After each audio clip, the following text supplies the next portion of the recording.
ninguém vai sair do fundo do poço sozinho, certo?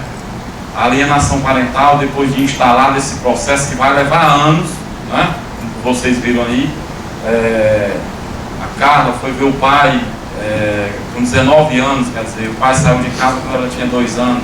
Ou seja, esse processo depois de instalado, ninguém sai sem o acompanhamento de um profissional habilitado, que é o psicólogo, o psicoterapeuta, né? Na verdade, vocês viram aí que tem depoimento de todos os profissionais de todas as áreas, né?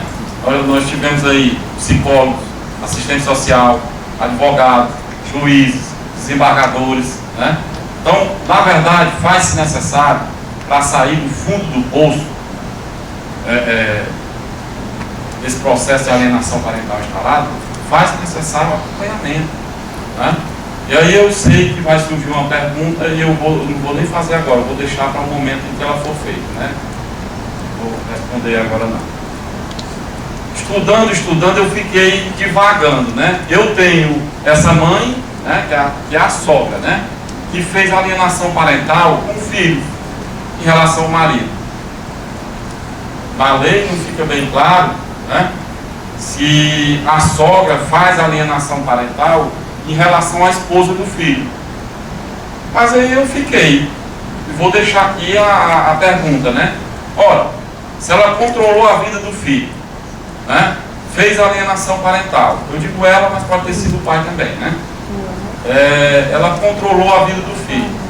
Quem é que vai me garantir que ela, querendo controlar, continuar controlando a vida do filho, ela não vai permear aquele casamento, dessas histórias, e atrapalhar aquele casamento, matar aquele casamento? É nesse momento que eu digo que a alienação parental ali já está ocorrendo e que lá na frente, depois vem o neto, ela vai continuar querendo, já estou controlando meu filho, agora quero controlar o neto também. Eu vou dizer que a mãe dele, né, não é coisa muito boa, né? Ou seja, começa um novo processo, aquela pessoa que já instalou o processo de alienação parental dentro da casa dela, agora ela vai instalar um novo processo de alienação parental dentro da casa do filho. Vai utilizar os netos, vai colocar contra a mãe, vai atrapalhar o casamento do filho, certo? E aí lá na frente o divórcio. Lá na frente o divórcio. Quando não, né? Quando não, aqueles casamentos que acabam com a morte de um dos cônjuges, mas aquele casamento que andou de bengala a vida inteira, né? Ou seja, eu deixei ali a interrogação porque a lei não diz. A lei só fala na criança, mas essa criança que eu tenho aqui, ela já sofreu alienação parental. Resta saber se a mãe que fez alienação parental com essa criança, que hoje é um homem, se ela não vai continuar o mesmo processo. Eu digo que sim, mas eu deixo aí a interrogação, né? Família, né? Qual o conceito de família? O conceito que nós temos. Aqui nós temos várias formações de família. Tem a família ali que, pela cara, a gente já percebe, né? Uma pessoa mais de idade, com uma mulher mais jovem, um filho, que pode ser filho dele ou não, né?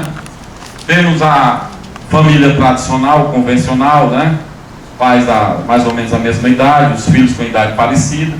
E temos aqui um casal homossexual. Quem é que vai me garantir que entre esse casal homossexual não vai ter alienação parental? Ninguém pode garantir, né? Eu queria chamar a atenção também para o caso que eu coloquei a foto aqui da vovó com o neto, certo? Hoje uma coisa muito comum, as mulheres mesmo casadas, morando com seu marido e tal, os filhos passam o dia inteiro com a vovó. Às vezes até a vovó vai levar para o colégio, vai levar, né, vai buscar, cuida durante o dia, dá almoço e tal, aquele negócio todo. Quem é que vai garantir que a vovó não está fazendo alienação parental em relação à filha, em relação ao genro, né? Ou seja, são situações que podem ocorrer alienação parental, né? Aqui de novo um casal homossexual, né, que também adota filhos ou pode ter filhos, né? Então aí eu fiz aqui uns traços aqui para tentar identificar quem são os sujeitos ativos e passivos, né? Quem é vítima? Afinal de contas, num processo de alienação parental, quem é vítima, né? Então eu tenho aqui uma mãe que é alienadora, né? O pai que é alienado, a criança que é sempre vítima, né? Essa mãe instala um processo de alienação parental, o pai, às vezes, imaginando estar se defendendo, né? Qual é a medida da defesa? De repente eu perco a medida da defesa e passo a atacar e me torno também um alienador, ou seja, eu passo a ser um agressor também, né? Eu estava sofrendo uma alienação e passei a também fazer uma alienação parental, né? Em relação aos avós, né? Os avós da mesma forma, a mãe faz alienação parental em relação aos avós, seja a própria mãe, ou seja em relação aos avós paternos, né? E as avós também, avós maternas, paternas, também fazendo em relação à mãe, em relação ao pai, né? Como eu falei há pouco, é muito comum a mãe chega, olha para o relógio na sexta-feira, tá vendo? Meu filho, olha, sua mãe não chegou ainda, está com as amigas, sai do trabalho, está com as amigas, não veio ficar com você. Olha, se não fosse eu, se não fosse a vovó para cuidar de você, né? E isso vai de forma reiterada, o tempo todo, colocando na cabeça da criança que a mãe é essa, que a mãe é aquela. Daqui a pouco, quando a criança não mais respeita a mãe, aí já você não sabe criar o filho, né? Aí joga a culpa em cima da mãe. Aquela vovó simplesmente só fez cuidar do filho, do neto, né? Só que enquanto ela cuidava, ela jogou todas essas situações. E aí aquele filho vai carregar, a filha agora vai carregar aquilo ali também, né? E aí, vítima, eu tenho a impressão que, na verdade, no processo de alienação parental, quem é vítima o tempo todo é a criança. Mas pelo que eu tenho visto, pelo que eu tenho estudado, tenho acompanhado, conversado com psicólogos, né? Eu acredito que, na verdade, não tem vencedor. O alienador pensa que em um determinado momento ele é vencedor. Ele começa na zona que ele tenta dominar a criança, jogando a criança contra o outro genitor. Aí lá na frente ele fica numa zona de conforto, que é quando a própria criança, já alienada, não precisa mais nem um alienador dizer nada, não precisa mais o alienador fazer nada. A criança já alienada já parte para ser agressiva com o pai, com a mãe, com os familiares do pai ou da mãe, certo? Então, imagino que, na verdade, vítima o tempo todo é a criança, mas que, na verdade, todos os envolvidos nesse processo são vítimas, né? Daqui a pouco eu vou mostrar que dentro de uma família, se todos são vítimas, nós também, enquanto sociedade, passamos a ser vítima também, de alguma forma, né?